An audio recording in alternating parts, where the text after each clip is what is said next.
20-something years, they cannot expect them again to come and suffer to develop the country. It is our turn to develop it. But for us to do that, we must be prepared, we must be united, we must respect our elders and leaders. Sounds of the Week on iRadio, your eye on South Sudan. Live from Juba, on air and online. This is iRadio News.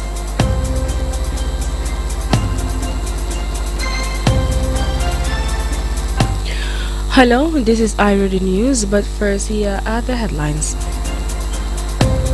The Chief Administrator of the Abia Administrative Area says 7 out of 80 patients receiving treatment have died following a deadly attack on Sunday morning in Abamio Administrative Area.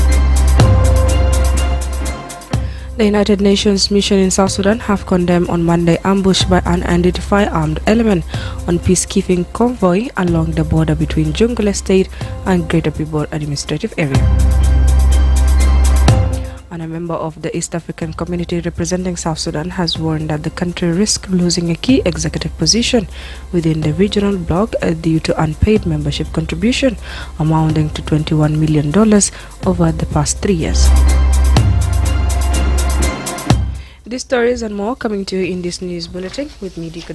Now, the news in details. The Chief Administrative Area of Abia Administrative Area says 7 out of 8 patients receiving treatment have died following a deadly attack on Sunday morning in Abamiom County, Ring Administrative Area.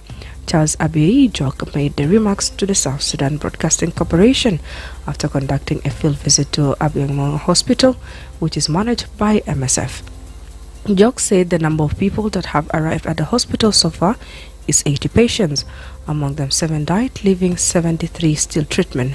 The latest death bringing the total number of adults following the Amamiom attack to 176. And the administrator Jok commended the hospital staff of MSF to further effort despite limited capacity. According to the chief administrator, many of the injured sustained severe wounds, with several patients reported to be in critical condition as a treatment continues. We came to Amenabek Hospital to come and see the situation of the wounded people who were shot yesterday in the Dimnam incident. The number of people that have arrived to this hospital so far is 80 patients. Among them we have lost 70, we have lost 7, and 73 are still ongoing treatment. I want to take this opportunity to thank the Amenabek Hospital being managed and operated by MSF. They have done a very great job. The challenge is overwhelming. As you can see, the hospital is small and the capacity is also limited, but despite that they have done their level best. And the injuries are really severe. A number of them are in a critical condition so far. Elsewhere, the United Nations mission in South Sudan has condemned on Monday ambush by an unidentified armed element on peacekeeping convoy along the border between Jungle State and the Greater Pibor Administrative Area. The incident, according to UNMISS, occurred as its engineering conductee, accompanied by a security escort of military peacekeepers, was traveling from Makobo to Jungule to Bibor in Greater Pibor Administrative Area. UNMISS says the convoy was stopped at an authorized roadblock and subsequently came under fire. This promoted the peacekeepers to respond in self-defense in accordance with their mandate and rules of engagement. No UN personnel was injured, and the AKEG officer in charge of UNMISS says, and I quote, "Attack against our peacekeepers are unacceptable. We appeal to authorities to undertake a swift, thorough and impartial investigation to ensure those responsible are held to account." End of quote. UNMISS recalls that attacks direct against UN peacekeepers may constitute a war crime. A member of the East African community representing South Sudan has warned that the country risks losing a key executive position within the regional bloc due to unpaid membership contribution amounting to $21 million over the past 3 years. Regional lawmaker Kim Gai said that under the regional arrangement of the community, the position of the Secretary General is expected to be filled by a representative from South Sudan. However, he cautioned that this opportunity will only be realized if the country clears the outstanding arrears. Guy noted that South Sudan previously missed out on the same position because of unpaid subscription fee, a situation he warned could negatively affect the country's standing within the bloc. بعض من الدول يرى أنه جنوب السودان لم يدفع مستحقاته خلال السنوات الأخيرة، وهي مبلغ يعني يقدر ب 21 مليون دولار. ونتمنى أنه قبل ما الرئيس يسأل أنه يتم دفع هذه المبلغ وبعض منها حتى لا نفقد هذه الميزة اللي هو العميل العام. والعميل العام هو الجزء المحرك للمجتمع الافريقيا، هو المعني انه يعني يعمل mobilization for the project، ودي اذا يعني وفقنا فيها ويكون يعني اول انجاز تاريخي لجنوب السودان انه نشغل منصب كبير في الاقليم يتم يضم 8 دول بالتعداد السكاني ما يقارب النصف مليار يعني. The Secretary General is considered a center figure in overseeing the operation and strategic program of the East African community, making the role significant for regional influence and policy direction. The East African head of state are expected to meet this Saturday in Arusha, Tanzania, for the 25th summit, where they are supposed to take decisive decision on some key issues concerning the bloc, including the appointment of the new Secretary General, who will hold the position for 5 years. You're still listening to iReady News at 1. The Chief Administrative Area of Greater Pibor Administrative Area, Colonel Gola Boye Gola, has urged young leaders to dedicate themselves to public service rather than pursuing personal gain. In an exclusive interview, Gola described some young people are being overall ambitions for personal gain rather than prioritizing the public good. He urged the youth to take advantages of opportunities provided by small associations to develop their skill and prepare themselves to become effective leaders. Today, some of the young people are very ambitious on personal gains. They are not focusing on public. But what makes some of us unique sometimes is the fact that this is the beginning of my political career. If I messed up, I completely fail. Therefore, I'm now focusing on what to deliver than what I can gain myself. So my message to the young people, leadership is about how prepared are you. If you have an opportunity now, with all these small associations, you prepare yourself so that when you are given the leadership, you are already being prepared and you will now deliver for the best of your ability. Colonel Golas calls on the youth to unite and work together to build and develop South Sudan. He reminds that the elders fought tirelessly for more than 20 years and it's unreasonable to expect them to endure hardship once more in the pursuit of progress for the nation. Let us not undermine our strength. Some youths are trying to pull us down, those who have managed to climb the ladder. So I want them to unite. We are their representative. Let us work collectively because I believe it is our turn to develop South Sudan. Our elders has fought for this country. Someone who has fought for 20-something years, they cannot expect them again to come and suffer to develop the country. It is our turn to develop it. But for us to do that, we must be prepared. We must be united. We must respect our elders and leaders. And lastly, Upper Nile State Governor Jacob Dollar has called on internally displaced persons and returnees to move out of camp and integrate into local communities, describing the move as external for lasting peace in the state. Speaking after a meeting with the President Salva Kiir on Monday, the governor emphasized that it's time for the displaced to rejoin the social and temporary settlements.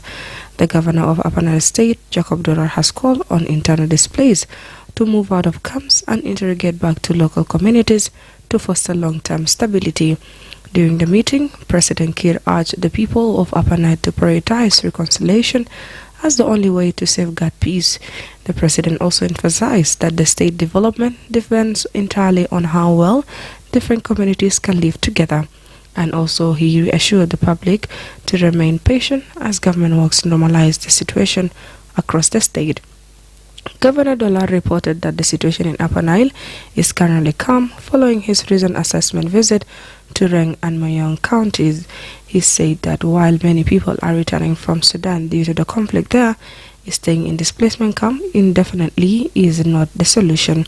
Instead, the governor is pushing for reintegration where people return to their origin homes or join local neighborhood rather than staying in isolated camps.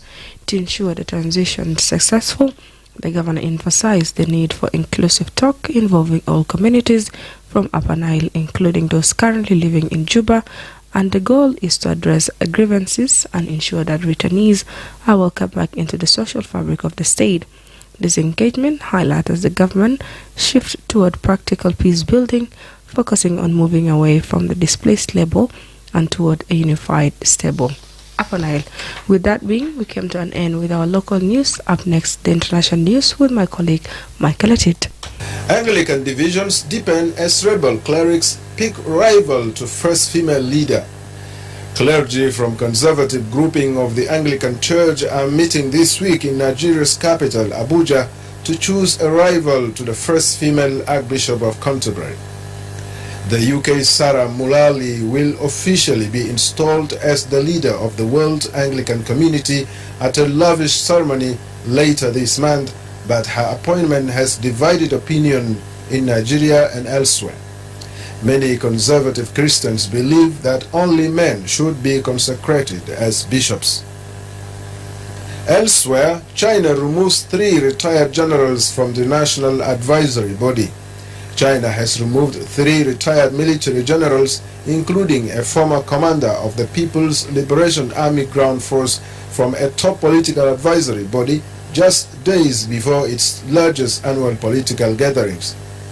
The advisory body, the Chinese People's Political Consultative Conference, voted to remove Han Weiguo, Gao Lin, and Liu Lei, state media said on Monday.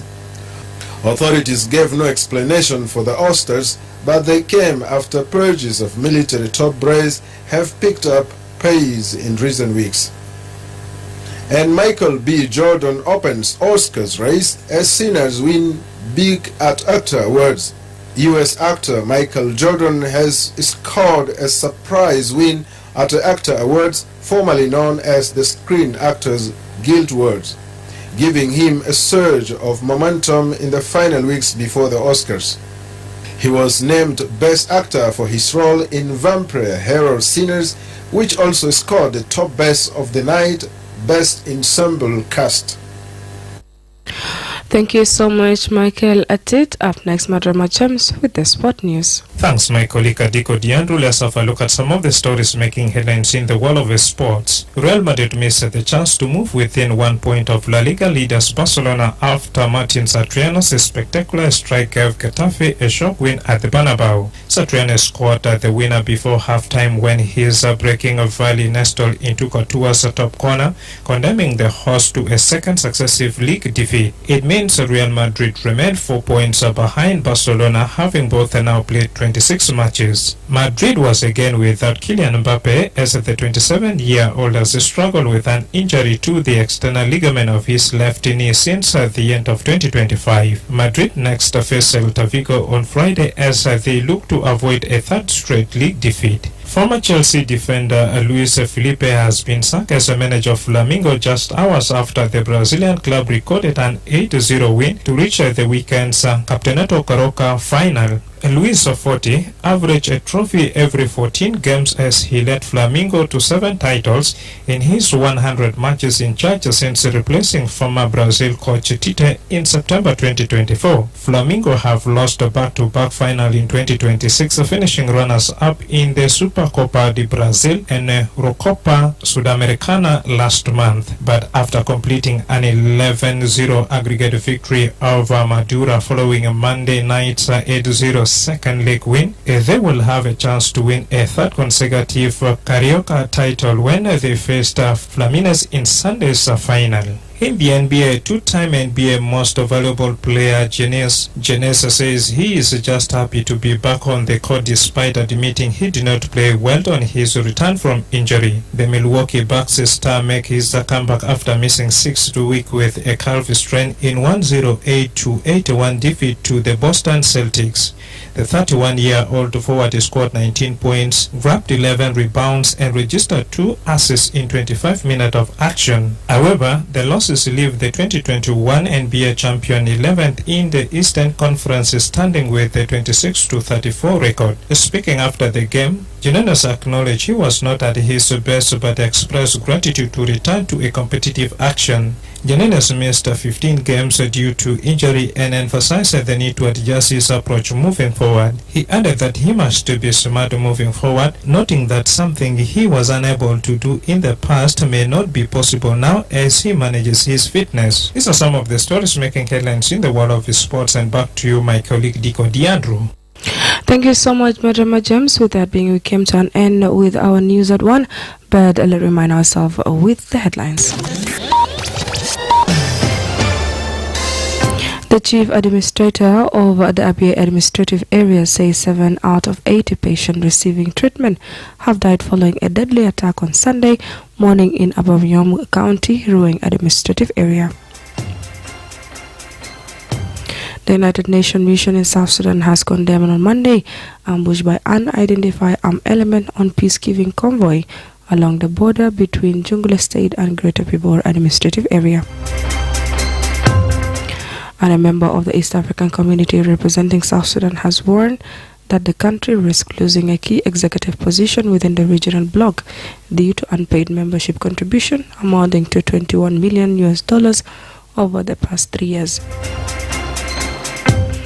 And this is the end of news. If there is any story or an event you'd like iRadio to cover or report about, please send us a text message on +211 925 287 870.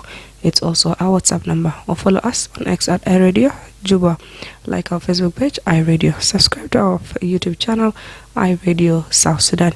You can also follow us on our website, which is www.iradio.org. Stay tuned for news at Arabic at 1:30. I'm Diko Andrew. Thank you for listening.